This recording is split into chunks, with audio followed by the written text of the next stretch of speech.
Hacker yang membocorkan data pribadi warga Indonesia saat ini tengah jadi sorotan publik. Diketahui peretas tersebut bernama Bioka. Terkait hal tersebut kini akun Twitter diduga milik Bioka mendadak hilang. Bioka jadi sorotan setelah mengklaim telah membocorkan data pribadi masyarakat Indonesia, kementerian, hingga dokumen rahasia Presiden RI. Akun Twitter yang diduga milik Bioka juga mendadak hilang setelah mengungkap dalang pembunuh aktivis HAM Munir.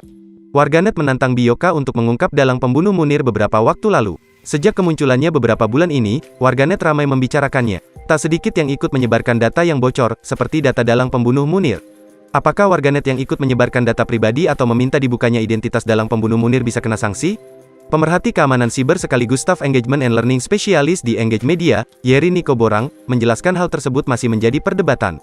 Dia mengatakan dalam kasus normal, orang yang membagikan data pribadi ancamannya tegas dan ada hukumannya, misalnya di UU ITE, karena belum ada Undang-Undang Perlindungan Data Pribadi.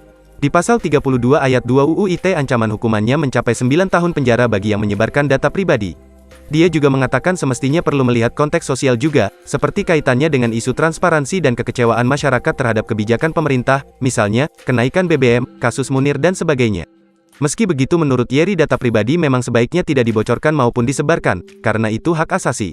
Kecuali dia pejabat yang sedang bermasalah, misalnya korupsi. Sebaiknya menurut Yeri warganet tidak perlu ikut menyebarkan data-data yang bocor. Hal itu lantaran jika data tersebut benar, bisa jadi dimanfaatkan oleh orang yang tidak bertanggung jawab.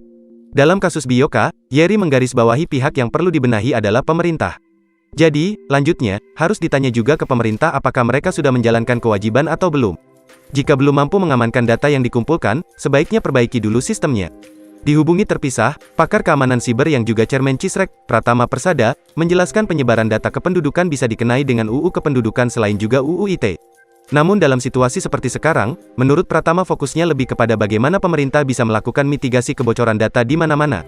Harusnya tidak apa, karena itu bukan hoaks. Akan kena UU ITE jika yang disebar adalah hoaks. Dia menambahkan dalam kasus Bioka konteksnya adalah sebuah peristiwa kebocoran data, termasuk di dalamnya ada beberapa data pribadi para pejabat. Meski begitu, kata dia, sebaiknya masyarakat tidak ikut menyebarkan lebih lanjut data pribadi yang bocor.